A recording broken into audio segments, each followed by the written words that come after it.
Boa noite, professor Alexandre. Tudo bem? História, EJA, Colégio Santa Marta, segundo e terceiro período. Vamos lá? Vamos falar um pouquinho da Primeira Guerra Mundial, ok? Guerra das Trincheiras. Foi um período entre 1914 e 1918 que ocorreu essa guerra, e ela teve sérias consequências na história do século XX, tá? Foi conhecido como uma Guerra das Trincheiras por causa da questão dos soldados, tá? O que mostra essa foto aqui, soldados numa trincheira durante essa guerra. Vamos explicar o que antecedeu a guerra. Primeiro foi o descontentamento com a partilha da África e da Ásia, porque Alemanha e Itália ficaram atrasadas nesse processo, ok? E nós estudamos isso através da unificação italiana e unificação alemã, ok? Enquanto os outros países saíram na frente, a Alemanha e a Itália ficaram fora desse processo neocolonial, ok? Outro fator é a concorrência comercial, certo? Havia uma forte concorrência comercial entre os países europeus, principalmente na disputa por mercados consumidores, tá? E isso também gerou vários conflitos de interesses entre as nações. Claro que eu estou falando exatamente do quê? Do atraso da Itália e da Alemanha. Outro antecedente foi a corrida armamentista. Se havia disputa por mercado, também todo mundo estava empenhado numa rápida corrida armamentista, tá? Essa corrida bélica gerou um clima de apreensão e medo entre os países, tá? Então, um país tentava se armar mais do que o outro. Quarto antecedente, a rivalidade entre as potências europeias, ok?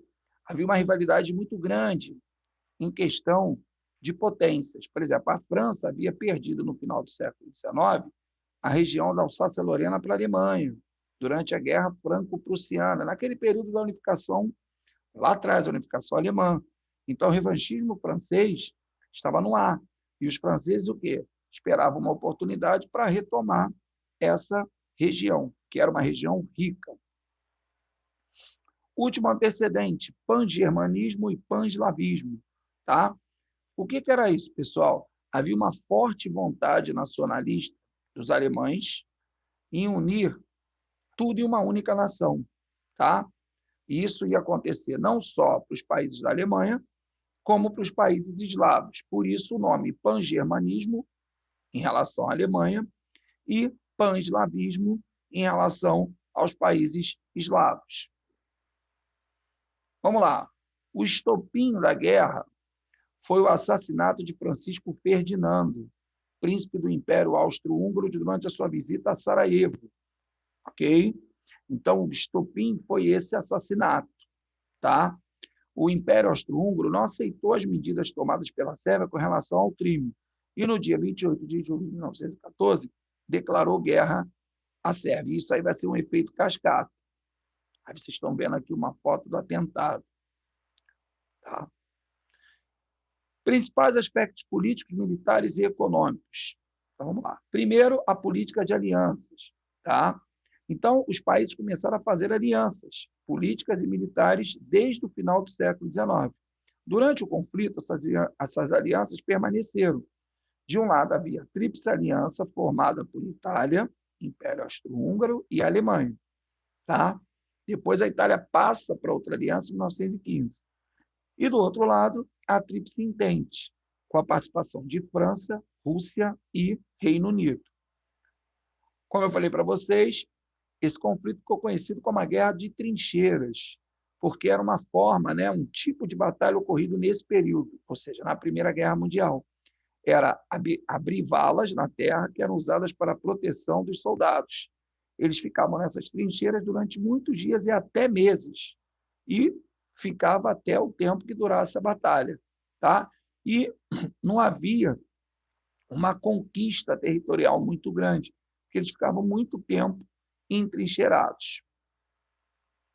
Principais características da guerra de trincheiras. Vamos lá. Pequenas áreas territoriais eram disputadas durante muito tempo, como eu falei. As trincheiras foram abertas principalmente em áreas pouco habitadas. Houve equilíbrio entre os exércitos, então ninguém conseguia ter muito espaço. E os territórios eram conquistados de forma bastante lenta. Tá? Se usavam metralhadoras, por exemplo, que eram os armamentos convencionais, mas também a questão dos produtos químicos. Muitos soldados usavam máscaras para proteção, tá? Uma característica dessa guerra é que muitos soldados morriam de doenças em função das condições das trincheiras. O frio e a falta de saneamento básico também resultaram em muitas baixas para os exércitos, não só da Tríplice Aliança, como da Tríplice Entente. Aí vou mostrar para vocês a foto de uma trincheira. Lá, a trincheira geralmente eram protegidas com sacos de areia ou terra e cercadas com arame farpado. Tá? Esse objetivo, né, esse recurso era utilizado para evitar a invasão do soldado inimigo e aumentar a proteção na trincheira. Ok? Vamos lá. Novas tecnologias. Os combates também houve a utilização de novas tecnologias bélicas, como tanque de guerra, avião. Enquanto os homens lutavam nas trincheiras, as mulheres trabalhavam nas indústrias bélicas como empregadas, para, consequentemente, fazer a produção ter mais velocidade. Quer dizer, quanto mais gente trabalhando, mais produção de equipamento você conseguiria. Vamos falar um pouco das batalhas, né? As batalhas ocorreram em diversos locais, tá? Na terra, no mar, certo? Ou seja, foi um grupo muito grande de países envolvidos em várias batalhas, em vários locais, ok? E aí a gente vê a mudança da guerra quando os Estados Unidos entra no conflito, sempre os Estados Unidos. Então, em 1917, ocorreu um fato histórico, foi a entrada dos americanos no conflito. Esse país entrou do lado da Tríplice Entente, pois havia acordos comerciais a defender, principalmente com a Inglaterra e França, certo? Então, esse fato marcou a vitória da Tríplice Entente, forçando os países da Tríplice Aliança a assinarem a rendição. Quer dizer, com a entrada dos Estados Unidos, tudo mudou, certo? E aí houve a vitória da Tríplice Entente, tá? Vamos lá, vou falar dos países envolvidos nessa Primeira Guerra.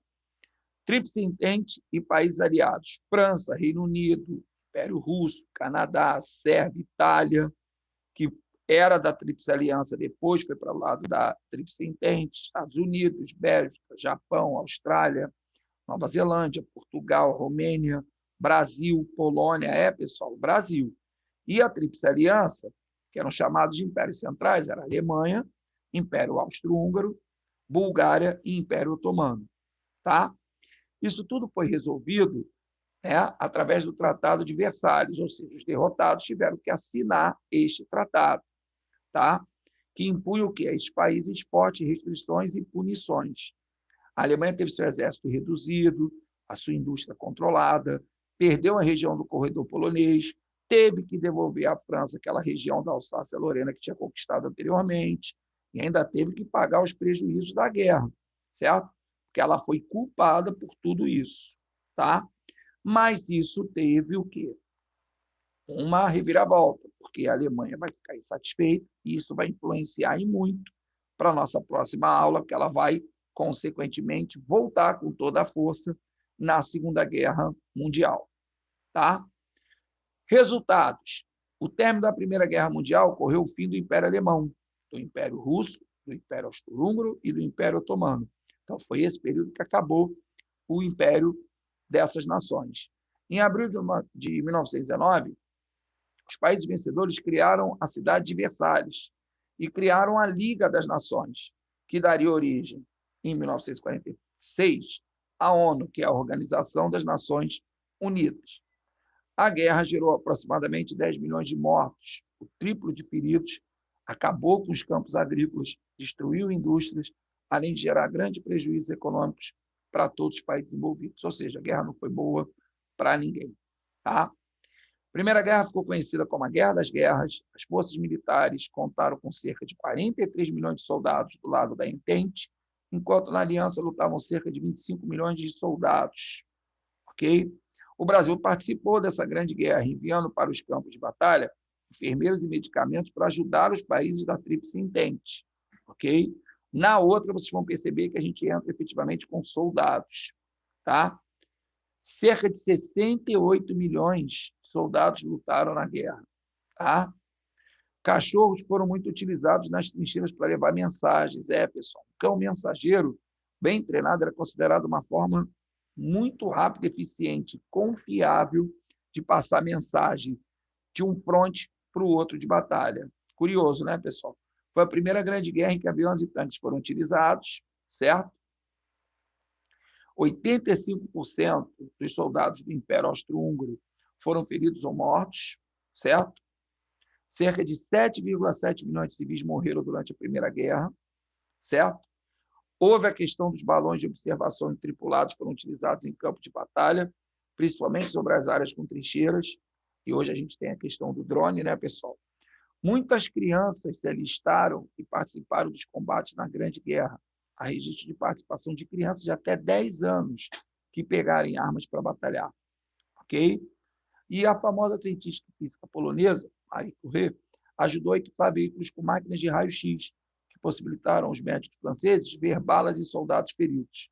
Na França, esses veículos foram apelidados de Petit Courrier, que significa pequenas corridas. Ok? Então, olha só uma informação, né, que a gente acabou de passar. Olha as crianças alemães, provavelmente com 12, 14 anos, que já participavam da Primeira Guerra Mundial. E nós terminamos aqui, pessoal. Você vê, a guerra não trouxe consequências positivas para nenhum dos lados, ok? Então, um grande abraço, segundo e terceiro período, ok? Fiquem com Deus, tá? Em breve, Segunda Guerra Mundial.